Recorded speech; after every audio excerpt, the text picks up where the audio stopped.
अस्सलाम वालेकुम एवरीवन, कैसे हैं आप सब। So today's our topic is about division of fraction.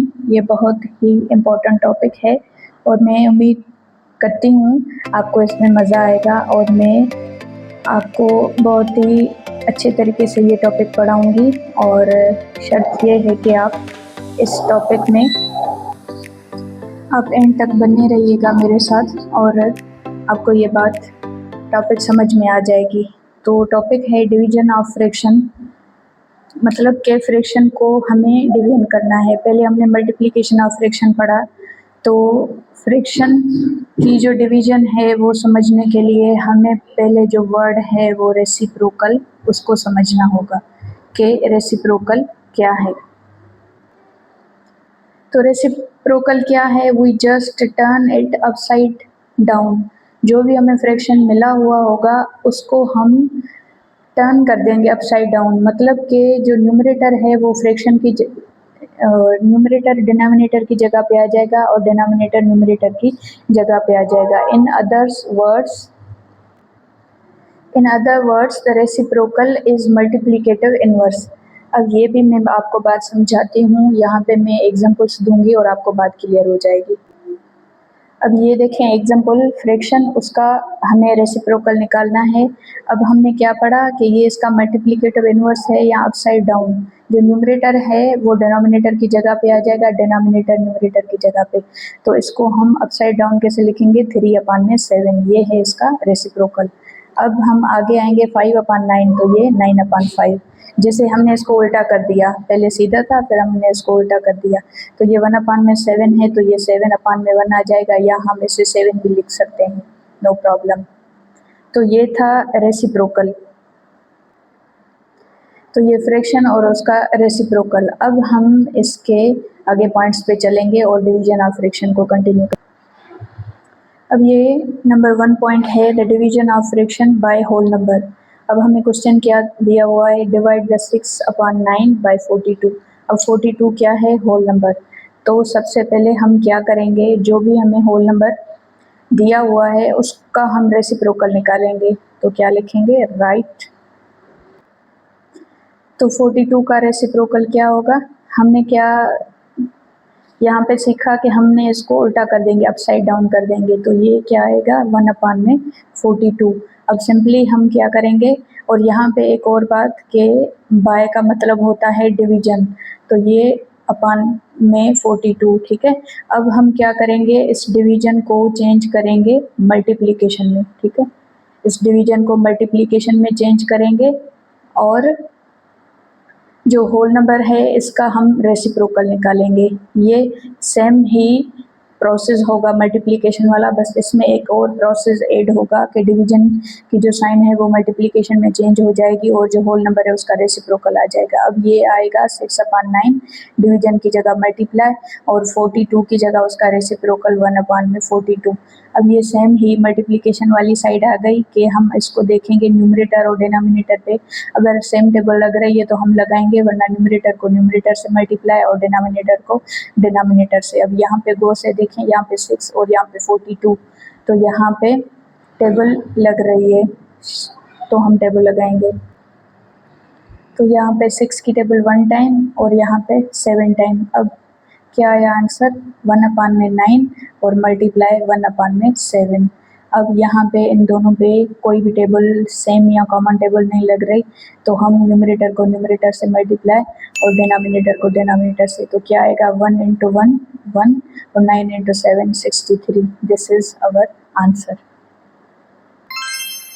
अब है second topic, the dividing whole number by fraction. पहले हमने क्या किया? Dividing the fraction by whole number, ठीक है। अब हम इसको कैसे सॉल्व करेंगे?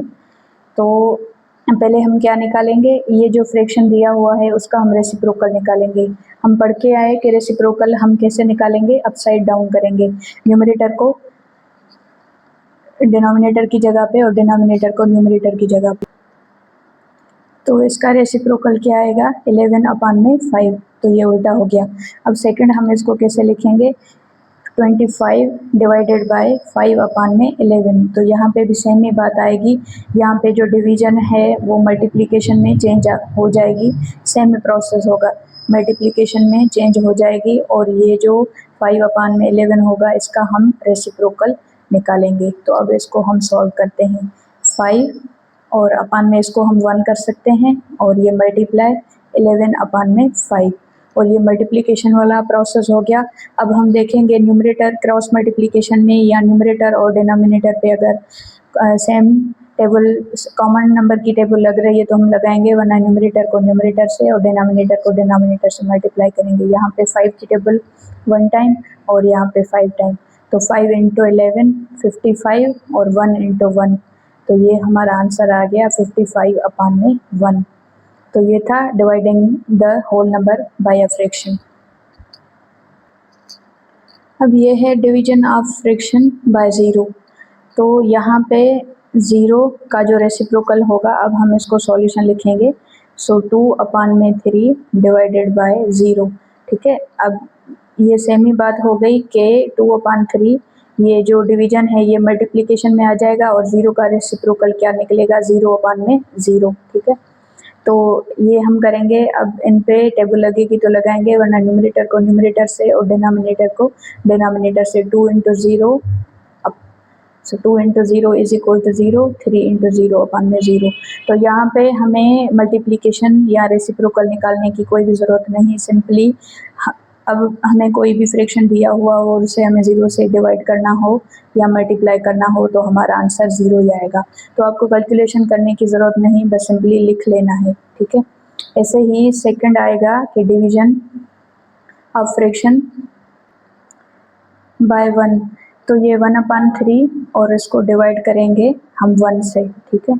तो क्या हम करेंगे, सॉल्यूशन 1 का रेसिप्रोकल निकालेंगे, वो आएगा 1 अपान में 1 और डिवीजन की जगह मल्टीप्लाई करेंगे और 1 अपान में 3, तो ये सेम ही आएगा 1 इंटू 1 और 1 इंटू 3 अपान में 1। तो ये हमें मल्टीप्लिकेशन या डिवीजन करने की कोई ज़रूरत नहीं, जहाँ पे भी हम किसी भी नंबर या किसी भी फ्रैक्शन को 1 से मल्टीप्लाई करेंगे तो हमारा आंसर 1 ही आएगा। तो ये मैंने आपको प्रोसेस समझा लिया, मल्टीप्लिकेशन करने की कोई ज़रूरत नहीं, बस आप बता देंगे कि किसी भी नंबर को या फ्रैक्शन को 1 से मल्टीप्लाई करेंगे हमारा आंसर सेम ही आएगा। तो अब है the division of fraction bye a fraction. तो सिंपली हम सॉल्यूशन लिखेंगे, ठीक है। और हमने क्या पढ़ा कि जो भी हमें दिया हुआ होगा फ्रैक्शन उसका हम रेसिप्रोकल निकालेंगे। सो द रेसिप्रोकल ऑफ 4 अपान में 7 क्या आएगा, 7 अपान में 4। मल्टीप्लिकेटिव इनवर्स लिख दें या आप साइड डाउन लिख दें। और सेकंड क्या होगा, ये 3 अपान में 5 डिवीजन 4 अपान में 7। तो ये जो डिवीजन की साइन है उसको हम चेंज करेंगे मल्टीप्लिकेशन में और 4 अपान 7 का हम क्या निकालेंगे, रेसिप्रोकल। तो इनको रीअरेंज करेंगे, 3 अपान में 5 मल्टीप्लाई 7 अपान में 4। अब ये सेम आ गया multiplication of fraction bye fraction. अब इनके न्यूमरेटर और डिनोमिनेटर पे कोई कॉमन टेबल लगेगी तो हम लगाएंगे, वरना न्यूमरेटर को न्यूमरेटर से मल्टीप्लाई और डिनोमिनेटर को डिनोमिनेटर से। तो यहाँ पे कोई टेबल नहीं लग रही, 3 इंटू 7 21 और 5 इंटू 4 20। तो ये है हमारा आंसर। उम्मीद करती हूँ आपको ये टॉपिक समझ में आई होगी, द डिवीजन ऑफ फ्रैक्शंस। और कहीं भी समझ में ना आए तो आप कमेंट करके पूछ सकते हैं। और अब तक के लिए इतना ही, अपना बहुत सारा ख्याल रखिएगा। अल्लाह हाफ़िज़।